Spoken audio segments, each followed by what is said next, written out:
Muito bem-vindos a mais um episódio da nossa história. E hoje a gente vai começar a brincar de algumas coisas mais legais. Vamos começar a falar de um negócio importante chamado barra de sinal. E mais, não só barra de sinal. Vamos ver então quais são as barras de sinais mais comuns, como a gente identifica e o que a gente faz com essa informação. Alguns de vocês disseram, né? Tem alguma dificuldade de preencher uma barra, né, de sinal lá na planilha, justamente porque a gente ainda não viu exatamente todos os tipos mais comuns de barras de sinal. A gente vai começar a ver hoje, né? Então aí sim, acho que depois que a gente tiver visto essas principais ou esses principais tipos, essas principais barras de sinal, aí o processo vai ficar mais simples para vocês poderem marcar ali se foi uma barra de sinal e depois que tipo de barra foi, por quê, e também vai ajudar vocês no dia a dia para vocês identificarem essas barras, já que barras de sinal são aquelas barras que sinalizam que algo mudou ou que algo já não era mais exatamente como foi antes e que a partir dela você passa a observar se vale a pena ou não estruturar alguma operação. Beleza? Então é muito importante que os conceitos até aqui estejam consolidados. Antes da gente entrar definitivamente em barra de reversão. Barra de sinal a gente já aprendeu, já viu o que é. Uma barra que sinaliza que algo mudou. É uma barra que te desperta, que te chama, que acende uma luz para que a partir dela você considere ou não estruturar algum tipo de operação. Quais são os tipos mais comuns de barra de sinal? Barra de reversão, barra interna e as suas variações, barras externas, as reversões de duas ou múltiplas barras e as fortes barras de tendência, que são as tais barras coringa. Então, vocês precisam decorar isto também. Dessas todas, as que mais acontecem são as barras de reversão, que são essas que a gente vai começar a analisar hoje com um pouco mais de profundidade. Então, vamos lá. Barras de reversão. O que é uma barra de reversão? Barra de reversão é uma barra que necessariamente reverte alguma coisa. Então, para que seja uma barra de sinal do tipo barra de reversão, eu preciso primeiramente que essa barra reverta alguma coisa. Reverta um fechamento anterior, reverta uma máxima anterior, reverta uma mínima anterior, reverta a máxima ou o maior fechamento de um swing anterior, reverta uma sombra anterior, reverta uma barra e muitas barras anteriores, reverta pernas anteriores, reverta sombras, médias móveis, qualquer coisa. Então, para que seja uma barra de reversão, moçada, a primeira coisa que ela precisa fazer é reverter algo. Se ela não reverte nada, ela não é necessariamente uma barra de reversão.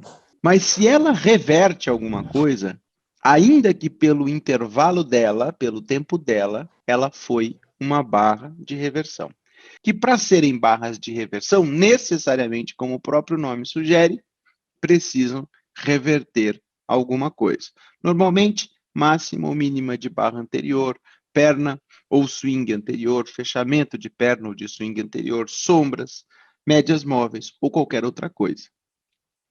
E também, necessariamente, devem fechar além do ponto médio da barra anterior, a favor do lado para o qual supostamente se pretende entrar na reversão, ou seja, para o lado em que ela de fato reverte. Como é que é isso? É isto aqui que eu vou mostrar para vocês. Barra 24. É uma barra de reversão? Sim, é uma barra de reversão. Por quê? Porque na 23 o preço ia lá para cima. Fiz um fechamento aqui, ó. De repente, a barra 24 faz o quê? Ela reverte a máxima e o fechamento da barra anterior. E mais do que isso, ela fecha além do ponto médio da barra anterior. Abaixo do ponto médio ou acima do ponto médio, dependendo do lado que você está buscando a reversão, né, da barra anterior. Mas as melhores barras de reversão são as barras de tendência. Então agora a gente começa a qualificar essa reversão. Como é que eu sei se o sinal reversão tem chance de me levar a uma continuidade. Lembra que eu disse que a barra de sinal é a barra que te sinaliza que algo está mudando e que, eventualmente, a partir dela, você pode pensar, cogitar na estruturação de um trade? Então, agora, quanto melhor, quanto mais qualificado for o sinal, talvez mais vontade eu tenha de, a partir daquela barra, pensar em um trade. E quais são as características que qualificam uma boa barra de reversão? As melhores barras de reversão são as barras de tendência. Então, a primeira coisa que eu preciso saber é, estou vendo um doji de reversão. É uma barra de sinal? É uma barra de reversão? É, mas talvez não seja a melhor barra de reversão. Então, é importante que seja uma barra de tendência, com um corpo expressivo a favor do movimento para o qual eu pretendo entrar. Então, se eu estou querendo uma reversão para baixo, baixista, contra uma perna, contra um swing de alta, eu quero uma barra de tendência de baixa, que vá além do ponto médio da barra anterior e feche na mínima, para ser uma barra de tendência, com pouca ou nenhuma sombra no sentido para o qual eu quero entrar, e com muita sombra no sentido contrário ao que eu desejo entrar, mas que na verdade era o sentido original do movimento. A gente deve comparar a abertura e o fechamento da barra de sinal em relação à barra anterior. Não devemos ter muita sobreposição de barra, principalmente vindo de lateralidade estreita. Devemos observar se o fechamento reverte não só o fechamento da barra anterior, mas é uma barra de reversão cujo fechamento consegue reverter múltiplos fechamentos anteriores. Então, o que é importante? É importante, primeiro, que seja uma barra de tendência. 2, é importante que vá além do ponto médio da barra anterior. 3, é importante que não tenha sombra no sentido do movimento para o qual eu queira entrar, ou seja, que ela feche na mínima, e que ela tenha sombra no sentido oposto, no sentido que vinha, indicando falha de rompimento. E é importante que, principalmente, esta barra não te coloque dentro de um canal, dentro de uma lateralidade estreita. Ou seja, que ela não te traga para uma região de sobreposição de barras. Por quê? Porque senão ela, apesar de te sinalizar uma entrada, talvez ela possa te deixar numa situação desconfortável para entrar. Por exemplo, o que acontece aqui na barra 49. Observa isso, a 48 é uma barra de alta. A 49 é uma barra de sinal do tipo barra de reversão. Fecha abaixo do ponto médio da 48? Sim, fecha abaixo do ponto médio. É uma boa barra de tendência? É uma boa barra de tendência. Tem um pouco de sombra? Tem, mas olha o tamanho do corpo. Qual é o grande problema disso aqui? O grande problema disso aqui é que ele reverte, te coloca dentro de uma lateralidade estreita. Olha que coisa, pentelha. A barra vai, reverte, mas a hora que ela fecha, ela te coloca baixo no que é uma lateralidade. E aí, como é que você vende com ordem stop aqui, sendo que você tem uma parede aqui, ó? Ainda E tem aí a você média. acaba vendendo baixo, porque você vende na cara da média e baixo numa lateralidade. Muito provavelmente você teria reação compradora a partir desta região.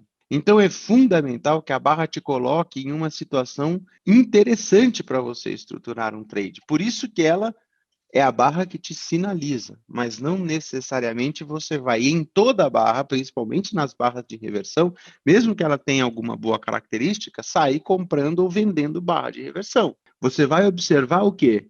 O contexto, o que vinha acontecendo à sua esquerda para você poder tomar esse tipo de decisão. Então, por exemplo, a 24 foi uma boa barra de reversão? Foi uma boa barra de reversão. Foi uma barra de tendência, foi uma barra que fechou muito além do ponto médio da barra anterior, teve pouca sombra, apesar de ter tido um pouquinho, mas perfeita mesmo, a gente sabe que aquela de livro são raríssimas. Uma boa barra de reversão. Te colocou para dentro de um TTR? Não, necessariamente. Mas eu já ia ficar um pouco esperto, porque eu tive esta barra 22 aqui, ó, que por si só ela é uma lateralidade. Essa barra 22, por si só, ela já é uma lateralidade. Essa barra te deixou aqui, ó, quase que na metade da lateralidade. O que que eu teria feito se eu quisesse entrar na venda aqui? Eu teria vendido alto e eu teria aproveitado a 26 até a média, mas eu não teria feito a venda aqui, uma venda stop no final da barra de reversão. Então, isso é muito importante. Apesar de você qualificar a barra de reversão, é importante que você qualifique os efeitos da sua barra de reversão em relação a todo um contexto que vinha antes. Por exemplo, a barra 7 foi uma excepcional barra de reversão? Não foi uma excepcional barra de reversão. Por quê? Porque deixou um pouco de sombra a favor do lado para o qual eu queria entrar. Eu queria entrar na compra. Tanto que eu mesmo, Otávio, não fiz o trade aqui. Eu não comprei essa H1. Agora, aonde eu entrei? Aonde foi o meu trade? O meu trade foi na barra 9. Eu entrei aqui no trade. Aqui já gostei. Por quê? Porque foi também uma barra de reversão. Foi alto na lateralidade da outside bar da 8? Foi alto, mas vindo de força. Uma falha de rompimento, uma H2 mais cara, um fundo duplo num suporte majoritário, que teria sido a mínima do semanal. Então, aqui, para mim, valia o risco. Então, esse trade já faria mais sentido a compra alta do que comprar este fechamento ou este fechamento. Ou mesmo quem comprou e soube onde colocar o stop, não foi estopado na outside bar e fez um tradeaço de livro, que foi até o cara cansar de ganhar dinheiro. Então, a barra de sinal do tipo barra de reversão é uma barra que reverte alguma coisa. Preferencialmente uma barra de tendência que fecha abaixo do ponto médio da barra anterior. Porém, que não tenha sombra significativa a favor do movimento para o qual você quer entrar, para o lado para o qual você quer entrar, e que de preferência não te traga para dentro de uma região onde haja extensa sobreposição de barras, porque senão ela te traz para dentro de um TTR. Se ela te trouxer para dentro de um TTR, avalie e considere o TTR. E opere não vendendo ordem stop ou comprando com ordem stop a partir da barra de reversão, mas sim opere o contexto que vem à sua esquerda. Perfeito? Isso é importante que vocês tenham na cabeça.